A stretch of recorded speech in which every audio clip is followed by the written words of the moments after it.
Hello friends, my name is Rohan Sharma and in this video I am going to tell you how to install Eagle PCB design software with complete functionality. In the limited edition of this software, you will be able to design your board with a dimension of 100 mm by 100 mm only.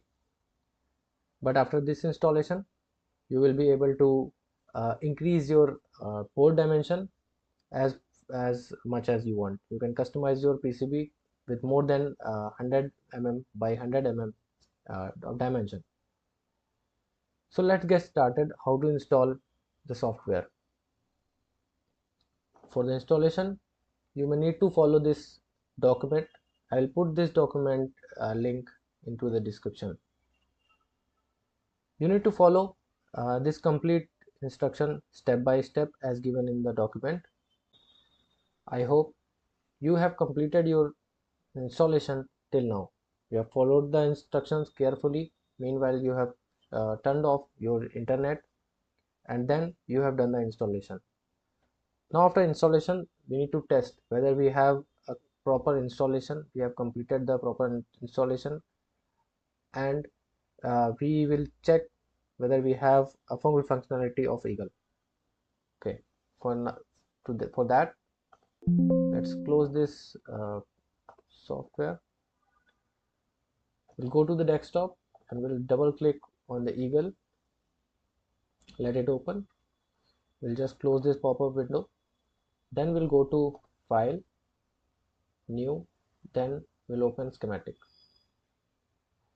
After opening the schematic, we'll go for the board by clicking on the board layout icon, and then it will ask for the create for schematic.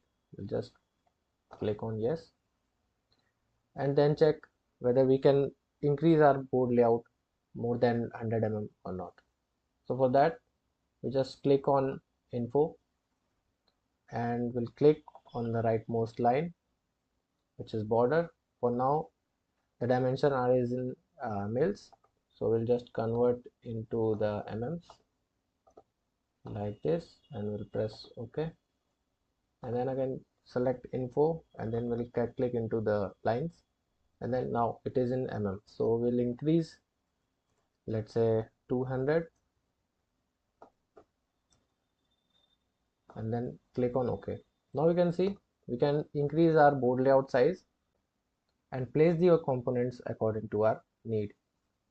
After placing the components, after completion of designing the board, then we may go to file, and from here we can generate the Gerber files.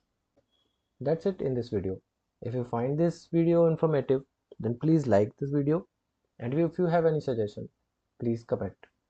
Also subscribe my channel for upcoming such videos.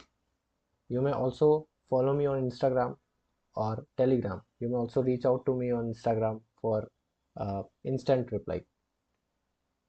That's it. Thank you.